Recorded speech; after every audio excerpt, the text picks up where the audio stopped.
Gang, welcome back to another Level Up podcast / video. Today we are actually going to talk about working on the business and not necessarily spending the whole time like in the business. One of the biggest reasons, or one of the biggest issues that I see with coaches who are in this like £3,000 to £5,000 mark is they spend their entire time on client delivery and not enough time on growing the business from a marketing and sales perspective. So at the start of their business, they spend their whole entire time trying to sell, and then once they grow, they stop doing this and they start doing this, which is like they stop marketing and sales to act on fulfillment. And if you want to grow a business, you have to be both. You have to be in both elements. And in my experience, there's two things.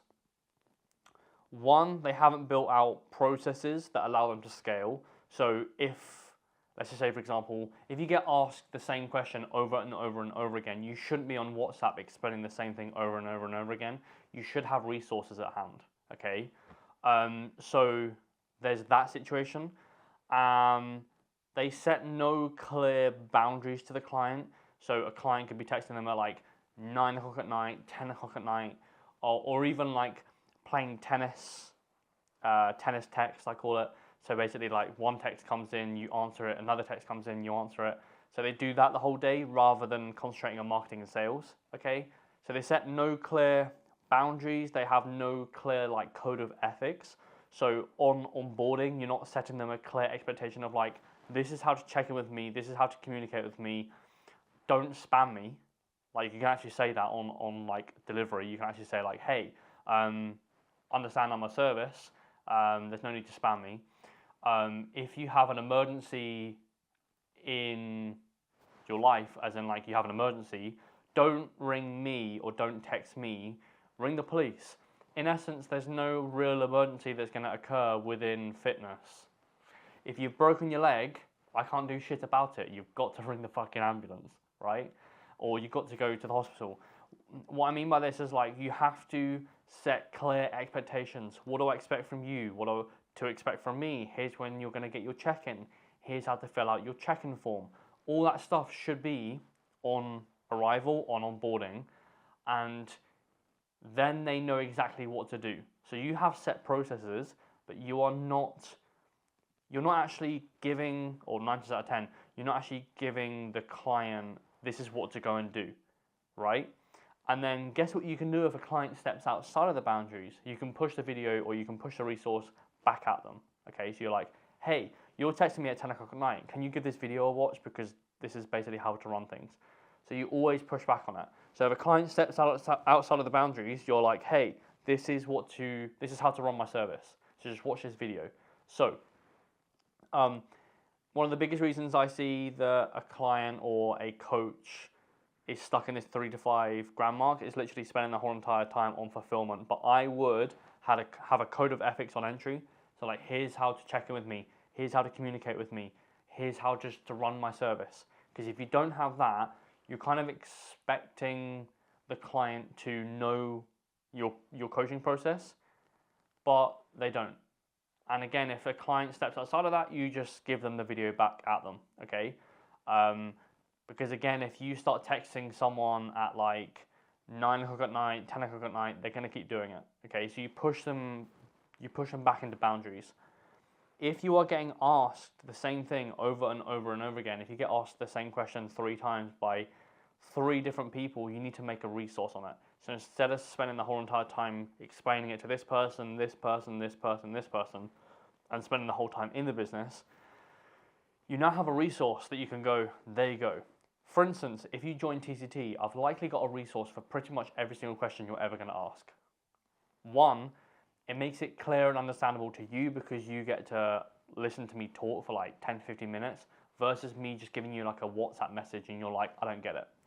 So one, it actually leads to a better service, but my end takes no time at all because the resource is done, okay? Not to say that you're just going to get resources the whole time here, but you get the point.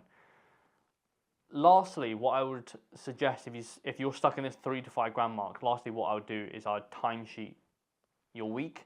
So that basically means in your week, in this next week, what I would do is I would record every single bit of like your week. So what are you doing Monday at 9, Monday at 10, Monday at 11?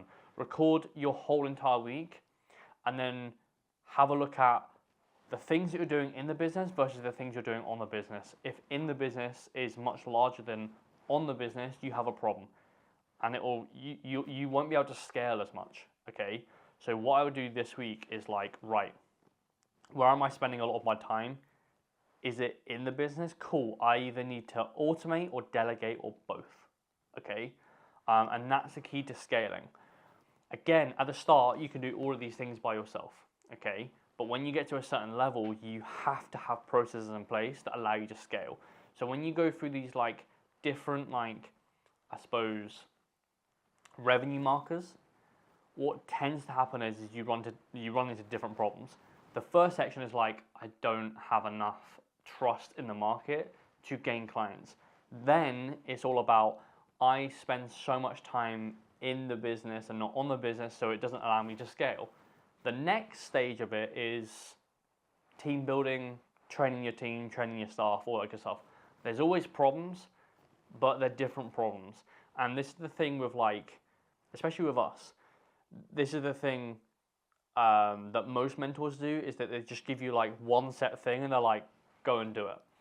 But there's different stages to growth, and each and every single stage needs a different thought process and a plan of attack, which is why we work with everyone here at a one-to-one level, because we're like, okay, you're at this section, this is what you need to concentrate on.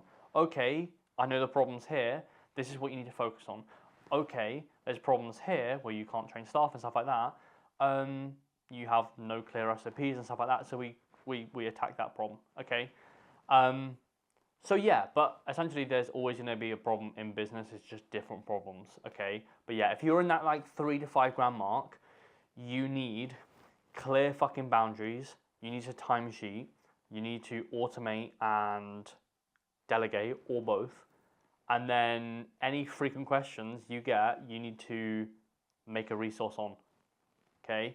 But essentially, don't spend your whole entire time in the business, because you will go from 3 to 5 grand a month to like 1 to 2 grand a month because of this section here, because you're not actually growing the business. You need to do both. You can't just do one or the other.